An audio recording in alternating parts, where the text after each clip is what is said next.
وہ انجینئر بنے, وہ بڑا انسان بنے.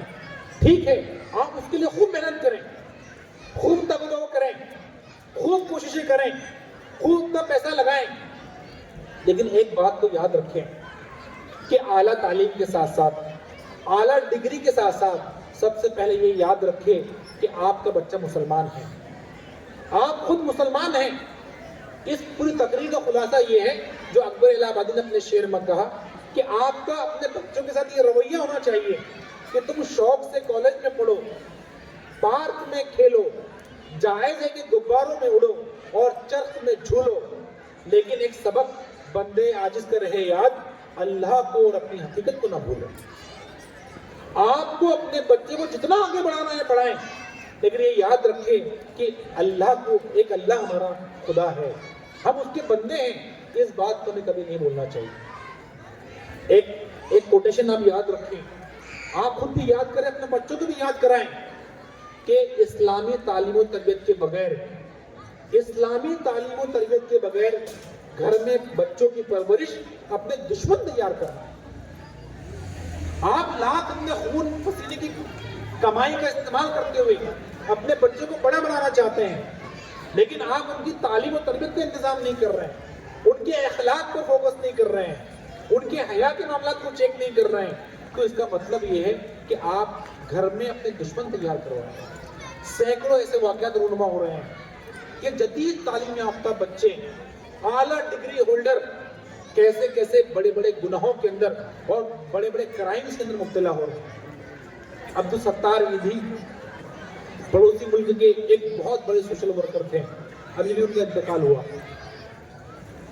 ان کو نوبل پرائز ملا, سینکڑوں ان کی ایمبولنس تھی, لاکھوں لاشوں کو انہوں نے, وہ لاشیں جو پھینک دی جاتی تھی اس کو انہوں نے دفن کیا, لاکھوں لوگوں کے وہ کام آئے, تو ان کا نام ان کو اس وجہ سے, اس کے سوشل ورک کی وجہ سے, اس خدمت خلق کی وجہ سے ان کو نوبل پرائز ملا. تو ان کا ایک بڑا کام یہ تھا کہ وہ لاوارث لاشیں جو سڑک پر اور گھروں کے باہر پڑی ہوتی تھی اس کو دفن کرنے کا انتظام کیا کرتے تھے. تو ان سے ایک مرتبہ سوال کیا کہ آپ ایسا نازک, اتنا کریٹیکل کام کرتے ہیں کہ کبھی ایسا ہوا کہ کبھی ایسا معاملہ ہوا کہ جس کی وجہ سے آپ کی آنکھوں میں آنسو آ گئے. یہ جو واقعہ ہے یہ جھنجھوڑ کر دے گا کہ کبھی ایسا ہوا ہے کہ آپ نے سینکڑوں اور ہزاروں لاشوں کو دفنایا ہے, لیکن کبھی ایسا ہوا کہ آپ کے خود آنکھوں میں آنسو آ گئے ہو. تو عبدالستار ایدھی نے کہا کہ ہاں, ایک مرتبہ ایسا ہوا تھا. ایک محلے سے ہم کو کال آیا کہ ہمارے محلے میں سڑک کے کنارے پر ایک لاش رکھی ہوئی ہے, آپ اس کو آئیں اور اس کو لے کر لے جائیں اور اس کو دفنا دیں. جب اس لاش لینے کے لیے ہم پہنچے, اس لاش کو اٹھا کر جب گاڑی میں ڈال رہے تھے تو ایک خوبصورت نوجوان اس گھر کے باہر آیا اور اس نے کچھ انسٹرکشن ہم کو دی, کہا کہ دیکھو اس لاش کو ایسے اور ایسے دفنانا, ایسے لے جانا, یہاں دفنانا, اور اس دفنانے کے لیے کچھ پیسے ہم کو دے دیے. اور جب ہم سے بات کر رہا تھا تو دیکھا کہ اس کے پیچھے پیچھے ایک لڑکی بھی باہر نکلی ہے. جب وہ لڑکا ہم سے بات کر رہا تھا تو اس لڑکی اس پر غصے میں آ گئی. وہ اس کی بیوی معلوم ہوتی تھی. اس نے غصے میں کہا کہ چلو جلدی سے, ہمارے فلائٹ کا ٹائم ہو رہا ہے. اور پھر وہ دونوں شوہر اور بیوی وہاں سے چلے گئے. ان کے جانے کے بعد میرے ذہن میں یہ خیال آیا کہ آخر لڑکا کون تھا جو ہم کو اس طرح کے انسٹرکشن دے رہا تھا اور ایسے ایسے کہہ رہے اس کو ایسے ایسا دفنا دو. اس لڑکے کے جانے کے بعد میں نے جب پوچھا تو محلے کے لوگوں نے بتایا کہ جس لاش کو آپ گاڑی میں ڈال رہے ہیں یہ جو لڑکا ہے اس کا بیٹا ہے. اس کا بیٹا ہے جو ایک اعلیٰ تعلیم یافتہ تھا, جو بڑے ایک بیرون ملک کے اندر جاب کیا کرتا تھا, لیکن یہ رویہ اس کا اپنا باپ کے ساتھ تھا. اسلامی تعلیم و تربیت کے بغیر بچوں کی پرورش اپنے دشمن تیار کرنا. ہم بہت فکر کر رہے ہیں, ان کی رات دن ایک کر رہے ہیں کہ اسکول میں کیا پڑھ رہا ہے, ٹیوشن میں کیا پڑھ رہا ہے, ہوم ورک کیا ہے کہ نہیں کیا ہے, لیکن اس بچے کے اخلاق کیسے ہیں, اس بچے کا اسلام کیسا ہے, اس بچے کے اندر حیا کتنی ہے, اس بچے کے اندر اللہ اور اس کے رسول کی اطاعت کتنی ہے, اس بات کی اگر ہم فکر نہیں کر رہے ہیں تو یقین مانیے وہ بچہ بڑا ہو کر ملک کا نام روشن کرے گا, قوم کا نام روشن کرے گا. یہ تو بہت بڑی بڑی باتیں ہیں, وہ اپنے ماں باپ کے بھی کام میں نہیں آئے گا. تو اس بات کی بھی فکر کرنی ہے، اچھے اخلاق ان کو سکھائیں۔ دیکھیے انسان کے لیے اخلاق ایک بہت بڑی دولت ہوتی ہے، اور آج آپ پورے سوسائٹی کے اندر نگاہ ڈالیں گے تو آپ کو لگے گا کہ آج پوری سوسائٹی، پوری مسلم معاشرہ اخلاق کے زوال کا شکار ہے۔ یقین مانیے چاہے جتنی نماز ہم پڑھیں، جتنے روزے ہم رکھیں، حج کے اوپر ہم جائیں، لیکن اگر اخلاقی ویلیوز اگر ہمارے اندر نہیں ہوگی تو یہ نماز اور یہ روزہ اور یہ زکوٰۃ بھی کل آخرت میں ہماری نجات کا ذریعہ نہیں بنیں گے، نجات نہیں ہوگی۔ نماز، روزہ اور حج کی اور زکوٰۃ کے ساتھ ساتھ یہ سب کرنے کے باوجود بھی ہم جہنم کے ایندھن بن جائیں گے۔ اللہ کے نبی صلی اللہ علیہ وسلم کی حدیث جس میں اللہ کے نبی نے کہا کہ جانتے ہو میری امت کا مفلس کون ہے، میری امت کا غریب کون ہے؟ یہ وہی آدمی ہوگا جو نماز لے کر آئے گا، روزہ لے کر آئے گا، زکوٰۃ لے کر آئے گا، لیکن اس نے کسی کو گالی دی ہوگی، کسی پر تہمت لگایا ہوگا، کسی کو مارا ہوگا، کسی کا خون بہایا ہوگا، کسی کے مال کو ہڑپ کیا ہوگا، یہ تمام اخلاقی برائیاں اس کے اندر ہوگی تو اس کا ٹھکانہ بالآخر جہنم اس کا ٹھکانہ ہوگی۔ تو ہم اپنے بچے کو اخلاق سکھائیں، سچائی اس کو سکھائیں، اس کو بتائیں کہ چاہے جتنا بڑا نقصان ہو جائے لیکن تمہیں جھوٹ نہیں بولنا ہے۔ جھوٹ آدمی کی اخلاقی برائی کی سب سے بڑی برائی ہے، اور آدمی کی اخلاقی خوبیوں کی سب سے بڑی خوبی یہ ہے کہ آدمی سچا ہو۔ تیسری بات جو آپ کو ہم کو کرنی ہے وہ ہماری بچوں کی صحبت کا خیال رکھیں کہ آپ کے بچے کس کے ساتھ اٹھ بیٹھ رہے ہیں۔ آپ کی تعلیم، آپ کی تربیت، آپ کے مدرسہ، آپ کی اسکول کا پورا نظام ناکارہ ہو جائے گا، کوئی فائدہ اگر نہیں دے گا اگر آپ کے بچوں کی جو صحبت ہے، اس کی جو دوست ہیں، جس کے ساتھ وہ اٹھتا بیٹھتا ہے، وہ صحبت اگر صحیح نہیں ہوگی تو آپ کا تمام کیا کرائے پر پانی پھر جائے گا۔ کتنے ایسے میں دینی گھرانوں کو جانتا ہوں اور آپ بھی جانتے ہوں گے کہ اس کے والد وقت کے بڑے عالم ہیں، اس کے والد کسی تحریک اور کسی جماعت کے بڑے ذمہ دار ہیں، لیکن اولاد اس وجہ سے بگڑ گئی اور اس وجہ سے یہاں اتنا بگڑی کہ اسلام سے ہاتھ دھو بیٹھی، وہ آج اپنے آپ کو مسلمان نہیں کہتی ہے۔ اس کی وجہ یہ ہے ان کی صحبت صحیح نہیں تھی، ان کا بچہ، ان کی اولاد جس کے ساتھ وہ اٹھتے بیٹھتے تھے وہ صحبت ان کی صحیح نہیں تھی۔ اللہ کے نبی صلی اللہ علیہ وسلم نے یہ فرمایا، حدیث کا جو مفہوم ہے کہ آدمی اپنے دوست کے دین پر ہوتا ہے، اپنے دوست کے دین پر ہوتا ہے، جس کے ساتھ وہ اٹھے گا بیٹھے گا اس کے ویسے اثرات اس کے اوپر پڑیں گے۔ اگلی بات جو میں آپ کے سامنے کہنا چاہتا ہوں کہ آپ کی بچوں کی عادتوں کے اوپر آپ خیال دیں کہ آپ کے بچوں کی عادتیں کیسی ہیں، اس کی کسی بھی چھوٹی سی چھوٹی غلط عادت پر کو نظر انداز نہ کریں، چاہے اس کی وہ غلط عادت کتنی چھوٹی کیوں نہ ہو، اس کو کبھی نظر انداز نہ کریں، کیونکہ کل وہی عادت اس کی شخصیت بنے گی۔ ہماری عادتیں ہماری شخصیت کو بناتی ہیں۔ کسی عادت کو اگر ہم چھوٹا سمجھ کر نظر انداز کرتے ہیں تو اس کی مثال ایسی ہے جیسے اگر میں آپ کو پوچھوں کہ اگر اس اسٹیج پر ایک ٹینکر، ایک بڑا پتھر ہو، اس بڑے پتھر پر ایک ٹینک پانی کا لا کر ڈال دیا جائے تو اس پتھر پر کیا اثر ہوگا؟ اس پتھر پر کوئی اثر نہیں ہوگا، لیکن اس پتھر کے اوپر ڈراپ وائز ایک ایک پانی کا قطرہ مسلسل اگر اس کے اوپر ڈالا جائے تو اس پتھر کے اندر سوراخ ہو جائے گا۔ یہی معاملہ ہماری عادتوں کا ہے۔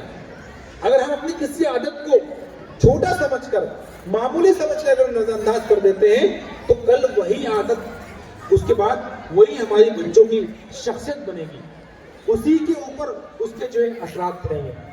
اگلی بات جو میں آپ کو کہنا چاہتا ہوں کہ اپنے بچوں کی صلاحیتوں کو کسی اور کے عینک سے نہ جانچیں، اپنے بچوں کا کمپیریزن کسی اور کے ساتھ نہ کریں۔ اگر آپ کی بچے آج کسی کمپٹیشن کے اندر وہ فرسٹ نہیں آئی تو گھر جا کر اس کو یہ بات نہ کہیں کہ دیکھو فلاں بچے نے کتنا اچھا پیش کیا اور تم نے خراب پیش کیا۔ آپ اس کے کانفیڈنس کو ٹھیس پہنچائیں گے، آپ اس کی شخصیت کو ڈیمیج کریں گے۔ اپنے بچوں کا کمپیریزن کسی اور کے ساتھ کرنا، اس سے آپ کا بچہ موٹیویٹ نہیں ہوتا ہے، الٹا وہ اور ڈی موٹیویٹ ہو جاتا ہے۔ اپنے بچوں کی چھوٹی چھوٹی خوبیوں کو تلاش کریں، دیکھیں کہ میرے بچے کے اندر کون سی خوبی ہے اور اس خوبی پر اپریشیٹ کریں، اس کی حوصلہ افزائی کریں۔ ہم اپنے اور سائیکولوجی کا ایک اصول یہ ہے کہ ہم اپنی اولاد کی جس بات پر توجہ دیں گے وہ اتنا اور انکریز ہوگی اور بڑھے گی. اگر ہم اس کی کمزوری پر توجہ دیں گے تو اس کی کمزوری کے اندر اضافہ ہوگا, لیکن اگر ہم اس کی خوبیوں پر توجہ دیں گے تو اتنا زیادہ اس کی خوبیوں کے اندر اضافہ ہوگا. تو ہم اپنے بچوں کے ساتھ یہ معاملہ کریں, اس کی صلاحیتوں کو جانچیں. دیکھیے آخری 5 منٹ کے اندر کہ ہر بچہ بڑا ہو کر ڈاکٹر اور انجینئر بننے کے لیے پیدا نہیں ہوتا. بچے کے کامیاب اور ہوشیار اور ٹیلنٹڈ ہونے کا انحصار اس بات پر نہیں ہے کہ وہ اچھا پڑھ لے لکھ لے اور اس کے اچھے نمبرات آ جائیں. 11 قسم کے ٹیلنٹ ہوتے ہیں, آپ کو معلوم ہے 11 قسم کے ٹیلنٹ ہوتے ہیں, انٹیلیجنس ہوتے ہیں 11 قسم کے. اور 11 قسموں میں ایک ٹیلنٹ یہ ہے کہ آپ کا بچہ پڑھتا ہے لکھتا ہے اور اس کے اچھے نمبرات آتے ہیں. ضروری نہیں کہ ہر بچے کے اندر یہی ٹیلنٹ ہو, ممکن ہے اس کے اندر ریمیننگ جو 10 قسم کے ٹیلنٹ ہو وہ ٹیلنٹ اس کے اندر ہو سکتا ہے. لیکن آپ کیا کرتے ہیں, آپ چاہتے ہیں کہ ہر بچہ پڑھ لکھ لے, ہر بچہ ڈاکٹر انجینئر بن جائے. ہو سکتا ہے کہ بہت بڑا پلیئر بننے کے لیے پیدا ہوا ہے, ہو سکتا ہے کہ وہ لیڈر بننے کے لیے پیدا ہوا ہے, ہو سکتا ہے کہ ایک بڑا آرٹسٹ بننے کے لیے وہ پیدا ہوا ہے, ہو سکتا ہے کہ بہت اچھا ایک قوم کا مطلب ایک اچھا مقرر بننے کے لیے پیدا ہوا ہے. لیکن آپ یہ چاہتے تھے, کتنے لوگ ہیں, کتنے بچے ایسے ہیں جو MBBS میں ایڈمیشن ہو چکا ہے لیکن انہوں نے سوسائڈ کر لیا, IAS بن چکے ہیں لیکن انہوں نے سوسائڈ کر لیا. میں جانتا ہوں, 1 ہفتے پہلے کی بات ہے, ہمارا ایک دوست ہے جو MBBS کر رہا ہے فائنل ایئر کے اندر ممبئی میں. میں نے اس سے پوچھا تو اس نے بتایا کہ اس کے 2-3 دوستوں نے سوسائڈ کر لیا. کیوں سوسائڈ کیا؟ حالانکہ وہ MBBS کے فائنل ایئر میں تھے. آپ کو حیرت ہوگی, وہ MBBS کے فائنل ایئر میں تھے لیکن انہوں نے سوسائڈ کر لیا. میں نے کہا کہ انہوں نے سوسائڈ کیوں کیا؟ کہا کہ انہوں نے صرف اپنے ماں باپ کے پریشر کی وجہ سے وہ MBBS کر رہے تھے, ان کا ذاتی انٹرسٹ اس کے اندر نہیں تھا. ایک وقت انہوں نے برداشت کیا, ان سے برداشت نہیں ہوا تو انہوں نے سوسائڈ کر لیا. تو زبردستی اپنے بچوں کو آپ ڈاکٹر اور انجینئر اور پروفیسر مت بنائیے. اس بچے سے بھی پوچھ لیجیے کہ بیٹا تم کیا بننا چاہتے ہو. اس بچے کی صلاحیتوں کو معلوم تو کیجیے کہ ہو سکتا ہے ڈاکٹر بننا آپ کے بچے کے لیے بہت معمولی چیز ہو, بہت چھوٹی چیز ہو, وہ ڈاکٹر سے بڑا کچھ بننے کے لیے پیدا ہوا ہے, لیکن آپ اتنا پریشر ڈال رہے ہیں. آپ کو معلوم ہے کہ یہ جو پیرنٹس کا پریشر ہے نا, آج انڈیا کے اندر کسان کم سوسائڈ کرتے ہیں. ہم سنتے ہیں نا کسانوں کا سوسائڈ, کسان سوسائڈ کم کرتے ہیں. انڈیا کے اندر ہر 1 گھنٹے کے اندر 1 اسٹوڈنٹ سوسائڈ کرتا ہے. لوگ کہتے ہیں کہ کوٹا اپنے بچوں کو بھیجیے نیٹ کی پریپریشن کرنے کے لیے. کوٹا کے کلیکٹر نے یہ آرڈر جاری کیا ہے کہ جو بھی مالک مکان اپنے روم کرائے پر دے گا باہر سے پڑھنے والے بچوں کے لیے تو وہ فین کے اندر اسپرنگ لگائے, فین کے اندر اسپرنگ لگائے تاکہ کوئی بچہ اگر سوسائڈ کرنے کی کوشش کرے تو اپنے سوسائڈ کے اندر ناکام ہو جائے. 4 دن پہلے کی نیوز ہے, 4 دن پہلے کی نیوز ہے کہ ایک بچہ ہے جو MBBS کرنا چاہ رہا تھا, نیٹ کو اسکور نہیں کر پا رہا تھا, تو اس نے کیا کیا, آپ حیرت میں پڑ جائیں گے, اس نے اپنے دونوں پیر کاٹ دیے. اس نے اپنے پیر کاٹ دیے تاکہ ڈس ایبلٹی کی کیٹیگری کے اندر اس کا ایڈمیشن ہو جائے. یہ کیا ہے؟ یہ پیئر پریشر ہے, یہ سوسائٹی کا پریشر ہے کہ زبردستی ہم اپنے بچوں کے پیچھے لگے ہوئے ہیں کہ یہ بن جائے وہ بن جائے. میں یہ نہیں کہہ رہا ہوں, معاف کرنا, کہ ہم اپنے بچوں کی پڑھائی کی اور ان کی تعلیم کی فکر نہ کریں, لیکن ان کے چھپے ہوئے ٹیلنٹ کو معلوم کریں, ان کی پوشیدہ صلاحیتوں کو معلوم کریں اور اس کے مطابق پھر ان کو اس فیلڈ کا ان کے لیے انتخاب کریں. اور آخر میں بس یہی بات میں آپ سے کہنا چاہتا ہوں کہ اپنے بچوں کو جفاکش بنائیں, اپنے بچوں کو بہادر بنائیں, اپنے بچوں کو محنتی بنائیں. ٹھیک ہے ان کے منہ میں سونے کا نوالا دیں, لیکن ان کو شیر کی نگاہ سے دیکھیں, ان کو مواقع فراہم کریں کہ آپ کے بچے میدانوں کے اندر کھیلیں, آپ کے بچے گریں, ان کو چوٹ آئیں, پھر وہ سمجھ جائیں. اس کی زیادہ ضرورت ہے آج. اپنے بچوں کو کمزور نہ بنائیں, ان کو کھیل کود کے اور میدانوں میں کھیلنے کے موقع دیں. آپ کو معلوم ہے میرے پاس اس نیوز کی کٹنگ ہے, جو بچے مٹی میں کھیلتے ہیں ان کی امیونٹی پاور زیادہ ہوتی ہے. جو بچے مٹی میں, آپ کیا کر رہے ہیں, بچہ کپڑے خراب ہو جائیں گے, نہیں, کبھی کبھار کپڑے خراب ہونے دیں, آپ اس کو دھو لیں, لیکن جو بچے مٹی میں کھیلتے ہیں